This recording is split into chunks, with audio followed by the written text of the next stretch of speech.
Hey les bambing, j'espère que vous allez bien, en tout cas moi ça va nickel. On se retrouve aujourd'hui pour la première vidéo sur l'Euro 2024 avec 7 matchs analysés ensemble qui s'étaleront entre le 14, 15 et le 16 juin.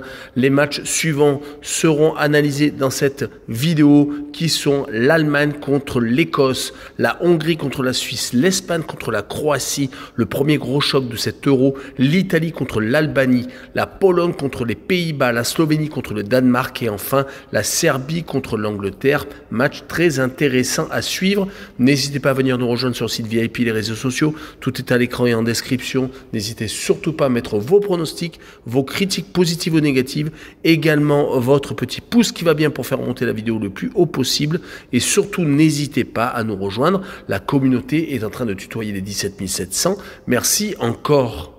Et on attaque avec la première rencontre et le match d'ouverture entre l'Allemagne, pays organisateur, et l'Écosse le 14 juin. C'est la poule A avec donc cette première journée qui attaque avec une Allemagne qui espère bien entendu aller le plus haut possible, voire gagner la compétition.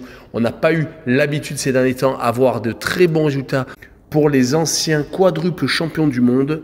Mais il y a tout de même du mieux depuis la nomination de Nagelsmann, car sur les 4 derniers matchs, c'est tout de même 3 victoires et un seul petit match nul. C'était contre l'Ukraine en match amical. Sinon, ils ont réussi à battre la France sur son terrain et également s'imposer contre les Pays-Bas 2-1 et sur le même score contre la Grèce. C'était le 7 juin.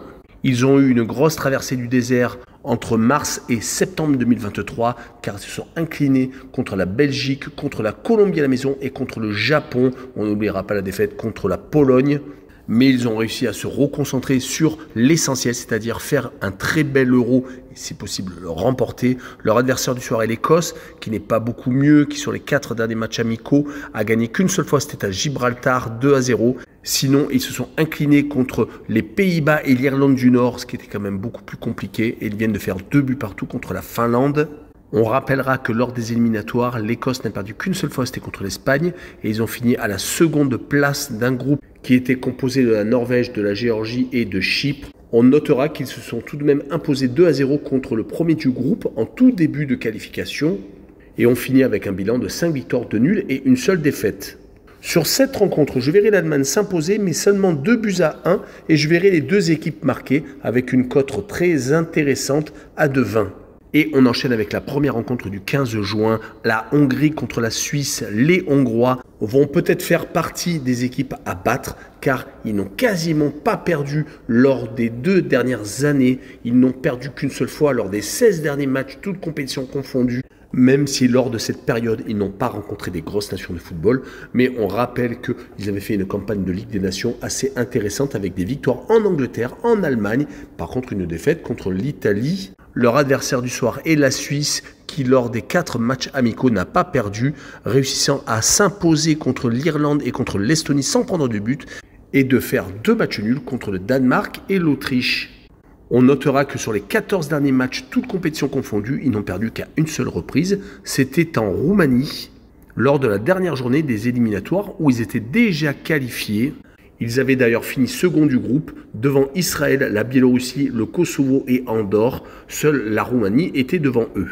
Sur cette rencontre, je verrai bien un but partout avec la Hongrie légèrement favorite pour moi et une double chance 1N avec une cote à 1,67. Et on enchaîne avec la très grosse rencontre du groupe B, l'Espagne contre la Croatie. D'entrée de jeu, il va falloir être fort. Les Ibériques ont gagné la dernière Ligue des Nations et c'était contre la Croatie. Il y avait eu d'ailleurs 0-0, mais ça s'était fini au pénalty. Les Espagnols restent sur 2 victoires à nul et une seule défaite, mais c'était contre la Colombie à la maison. Ils avaient ensuite enchaîné avec un match nul contre le Brésil, 3 buts partout, et ils ont fait le plein de confiance avec 2 grosses victoires contre des équipes de bas de niveau européen, Andorre et l'Irlande du Nord, 5-0 et 5-1. On rappellera que lors de la phase qualificative pour l'Euro, les Espagnols étaient mal partis avec l'Écosse qui était largement devant. Puis, après cette victoire en Ligue des Nations, ils se sont réveillés et ont ensuite tout bousculé sur leur passage, marquant énormément de buts. 7 contre la Géorgie, 6 contre Chypre. Puis, assurant le coup lors du match retour contre l'Écosse, gagnant 2-0. En tout cas, les Espagnols font partie des favoris lors de cette compétition où d'entrée de jeu, ils vont attraper les Croates qui viennent de gagner au Portugal, peut-être lançant un message fort aux autres Européens. Ils restent actuellement sur 6 matchs consécutifs sans défaite, mais lors de cette phase qualificative pour l'Euro, ils ont bataillé, ne finissant que second derrière la Turquie et dominant les autres nations du groupe, le Pays de Galles, l'Arménie et la Lettonie.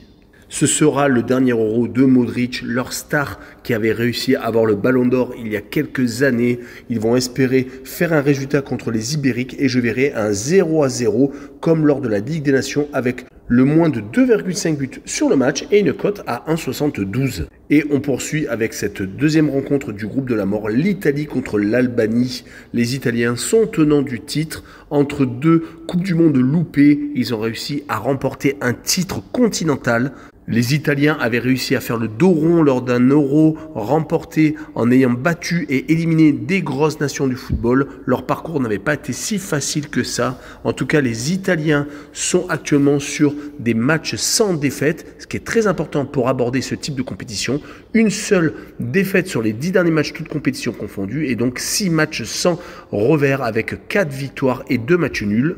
Mais le plus gros va commencer sans doute au deuxième match de cette poule car la première rencontre sera contre l'Albanie qui de son côté est actuellement dans la meilleure période de son histoire. Ils se sont qualifiés pour leur première compétition officielle. Ils ont réussi à gagner leurs 2 derniers matchs, se donnant de la confiance contre le Liechtenstein et l'Azerbaïdjan. Ils ont par contre perdu en match amical contre le Chili et contre la Suède en mars 2024. Mais l'objectif lors de cette compétition est de prendre de l'expérience avec beaucoup d'envie. Ils ont d'ailleurs sur les phases qualificatives pour cet Euro réalisé des très bons matchs contre la Pologne et la République tchèque à la maison, ne prenant pas de but et gagnant avec 2 et 3 buts d'écart, finissant d'ailleurs en tête avec une seule défaite, ce qui avait surpris énormément de monde. Mais sur ce match-là, je vois quand même les Italiens prendre le dessus et s'imposer 2-0 avec les deux équipes qui ne marquent pas et une cote à 1,54. On continue avec le 16 juin et la première rencontre dans ce groupe C avec la Pologne qui joue contre les Pays-Bas. Les Polonais sont beaucoup mieux ces derniers temps avec 8 matchs consécutifs sans défaite, toutes compétitions confondues. Ils ont fini sur les chapeaux de roue leur qualification. Ils ont été même obligés de passer par des barrages, éliminant l'Estonie, puis le Pays de Galles à l'extérieur gagnant au pénalty.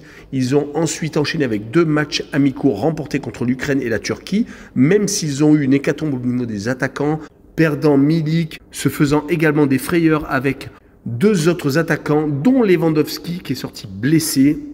Ils vont devoir batailler dur contre des Bataves qui de leur côté ont également pris beaucoup d'assurance sur leurs 2 derniers matchs amicaux, gagnant contre le Canada et l'Islande sur le même score 4-0, donc 8 buts marqués sur les 2 dernières rencontres. On notera que sur les 10 derniers matchs, toutes compétitions confondues, c'est 2 défaites contre l'Allemagne et contre la France. Mais on pourra également voir que sur les 5 derniers matchs, à part cette défaite contre l'Allemagne, ils ont marqué 6 buts contre Gibraltar, 4 contre l'Écosse et les 8 donc lors des 2 dernières rencontres. Sur ce match-là, je verrai bien les Pays-Bas s'imposer 2-0 avec les Bataves qui marquent le plus de 1,5 buts sur le match et une cote à 1,76. On enchaîne avec la Slovénie contre le Danemark. Les Slovènes sont qualifiés pour une grande compétition, ça n'arrive pas souvent. Ils sont actuellement sur une très belle période. Une défaite sur les 10 derniers matchs, toutes compétitions confondues, des adversaires plus ou moins moyens, Saint-Marin, Finlande, Irlande du Nord, Kazakhstan. Mais il fallait remporter ces rencontres et c'est ce qu'ils ont fait. Une seule défaite, c'était contre le Danemark. Et sur les 5 derniers matchs, amicaux, ils ont réussi à remporter des victoires contre les États-Unis, le Portugal, ce qui est plutôt intéressant, et également l'Arménie. Les 2 partages de points ont été contre Malte et contre la Bulgarie. Donc ils sont capables tout de même d'avoir des coups de mou. Du côté du Danemark, également qu'une seule défaite sur les 10 derniers matchs, toutes compétitions confondues, c'était lors de la dernière journée des éliminatoires pour cet Euro, où ils ont fini en tête de leur phase de groupe, mais c'était assez compliqué car ils ont eu le même nombre de points que la Slovénie et ont fini devant la Finlande, le Kazakhstan, l'Irlande du Nord et Saint-Marin. On rappellera qu'ils avaient également perdu contre le Kazakhstan d'entrée de jeu, les mettant en difficulté. En tout cas, actuellement, ils sont sur 4 matchs sans défaite. Les 4 matchs amicaux se sont terminés par un match nul contre la Suisse et 3 victoires contre les îles Féroé, la Suède et la Norvège. Sur ce match-là, je verrai tout de même le Danemark s'imposer 2-1 avec les Danois qui marquent le plus de 1,5 but sur le match et une cote à 1,99. Et je finirai cette vidéo avec le dernier match de ce 16 juin entre la Serbie et l'Angleterre. Les Serbes ont réussi à se qualifier pour cet Euro, finissant second derrière la Hongrie, dans un groupe qui comptait également le Monténégro, la Lituanie et la Bulgarie. Ils ont fait malheureusement quelques mauvais résultats, les mettant en difficulté, même s'ils ont réussi à se qualifier, faisant par exemple un 2 buts partout contre la Bulgarie lors de la dernière journée. Et sur les dernières rencontres amicales, ils ont tout de même réussi à perdre 4-0 contre la Russie et 2-1 contre l'Autriche, ne gagnant que en Suède, se donnant un brin de confiance, et également à Chypre. Ils vont jouer un gros morceau d'entrée de jeu. Les Anglais n'ont gagné qu'une fois sur les 5 derniers matchs, toutes compétitions confondues, s'inclinant à la maison contre le Brésil et l'Islande, ce qui est plutôt inquiétant. Mais ils ont par exemple fait 2 buts partout contre la Belgique, qui va faire partie des favoris de cet Euro. Ils ont tout de même fini premier d'un groupe qui comptait l'Italie, où ils ont fini avec 0 défaite, 6 victoires et 2 matchs nuls, ce qui est plutôt intéressant, avec plus 18 au goal average. Donc beaucoup de confiance avant cet Euro où, rappelons, ils avaient fini finalistes du dernier Euro, perdant contre l'Italie. Sur ce match-là, je vois bien une surprise avec l'Angleterre qui se fait accrocher par la Serbie, faisant un but partout. Et je verrai les Serbes marquer le plus de 0,5 buts sur le match avec une cote à 1,80. Voilà, on en a fini avec cette première vidéo sur l'Euro. N'hésitez pas à venir nous rejoindre. Tchou les bam bang!